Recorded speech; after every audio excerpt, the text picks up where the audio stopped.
So the next speech is, I think that we are a bit preaching for our own people, right? Because we all agree about this. But anyway, green cities, also for social housing areas. That is what this project is about.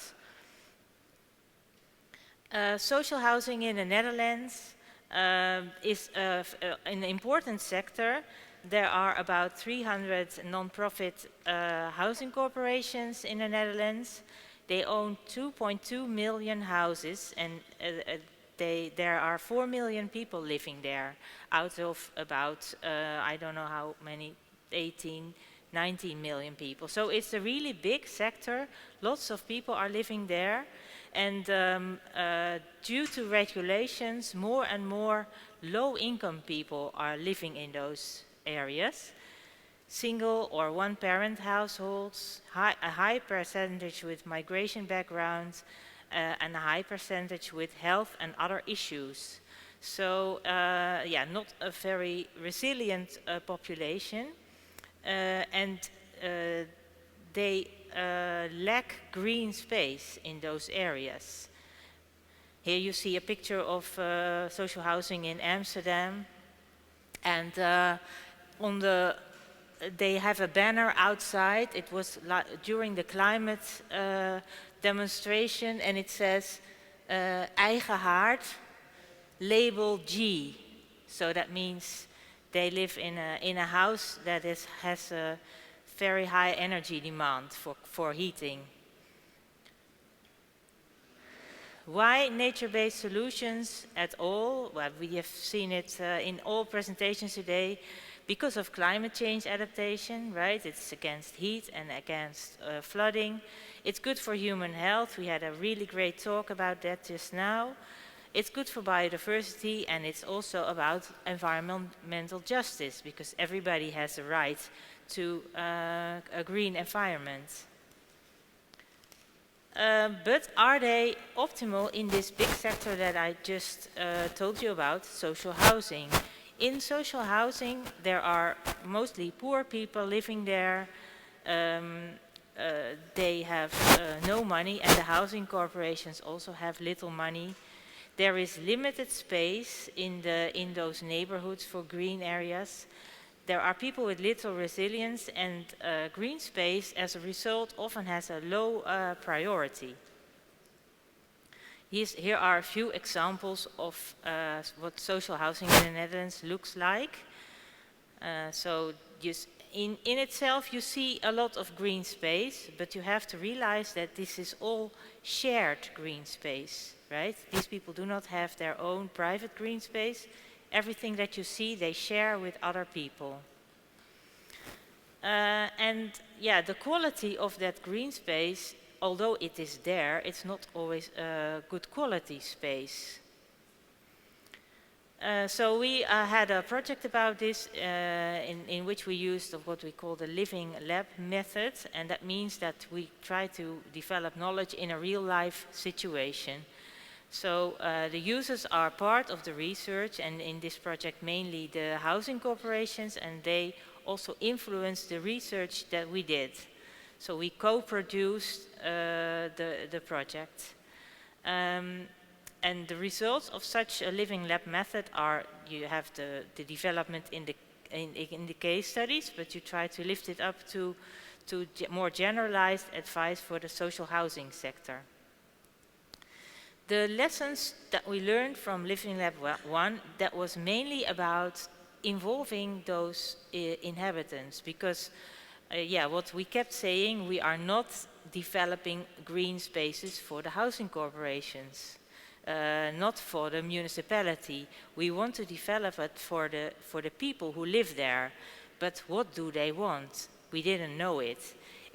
There is very little information about what residents in social housing want in their green space. But the problem is that they have very little trust in institutions. So if the housing corporation sends a letter, we have a nice evening organized for you, please come and tell us what you want. No show, there's nobody coming. Well, one person maybe. The people in social housing also feel very little ownership of the green spaces that they share. Maybe you remember the pictures that I showed. There was no one. This is their inner garden, and when you visit them, no one in the garden.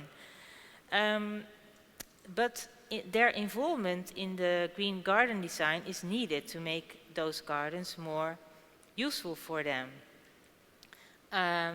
So what we did in this living lab, we tried everything. We tried everything to involve them. So we sent the letter, but we also did interviews. We built a Facebook page for it.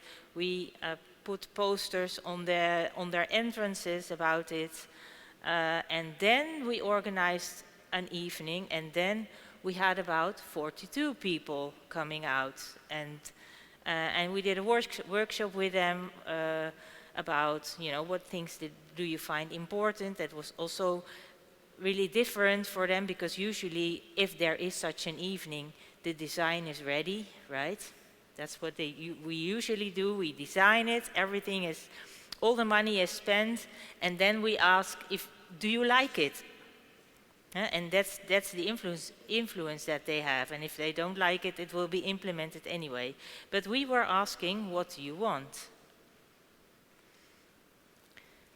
In the next living lab, we try to deal with the money issue of housing corporations. So it's difficult for them to free money for investing in a garden, because they are already spent all they have on just creating the houses.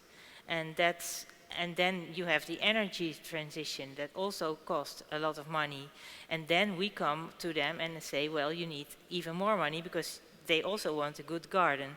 So in this second living lab, we developed these models, a really basic model that a housing corporation can start with, and have the basic model, which is mainly a biodiversity garden with indigenous plants from the Netherlands. Then the middle model, in which you can add seeds or shrubs or some playing tools, and then they can grow, if they want, to this luxury model with, with more pavement, for example, even more plants. So we thought that might solve their lack of budget, because they can make a design that builds up gradually, and you can invest slowly in your garden. Then the third living lab was also about because most housing corporations, they just go to a gardening company and they say, do something nice and make sure that it costs little money when we build it and little money when we have to maintain it. And so the gardening companies, they do whatever they want as long as it costs little money.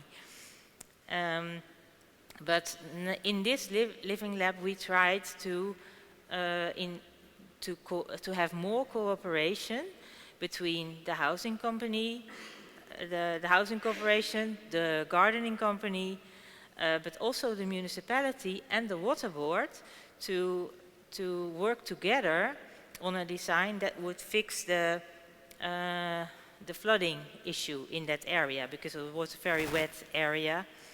And so they cooperated to make this vegetated swale, so that it's a lower area in the garden, but it is planted with water-resistant trees. So and it also had some cool spots. So we also learned a lot from that to see what is possible if you really cooperate. Judith, can you please work towards the end of your story? Yeah. Okay, thank you. This is you can't read it, but this is a tool that was one of the results of this third living lab with which a simple tool with which you can calculate if the water solutions that you implement actually do what you want them to do. And the small yellow fields are where they have to fill in data, and then this model already has results. Then we had a list of 10 nature-based solutions that we think are fit in this in this context of social housing, because they are effective and not too expensive. And in the end, we organized a course for housing corporations. So we did it first in The Hague, with 3 corporations, and this course has went through all of the Netherlands to all the housing corporations who are interested. And our conclusions are that nature-based solutions do have potential in this sector, even though there is little money, little resilience, little space, but they can be realized in Dutch social housing context. But there are some conditions. That you have to invest enough time to involve the residents, because otherwise you spend the little money that you have and you still haven't got something that is effective. And you have to use affordable and technologically mature measures, because in the housing corporation sector they cannot afford to innovate and take risk. And finally, the interest in nature-based solutions is rising among housing corporations, which I think is a very good thing. Can you tell in one sentence what these people should never forget? That it is possible in social housing, because in social housing you think this is hopeless, yes. Right? Yeah. And so before our project, nobody had done anything in social housing areas. So the yes we can. Exactly. Okay. Yeah. Yes we can. Judith, thank you so much. Thank you.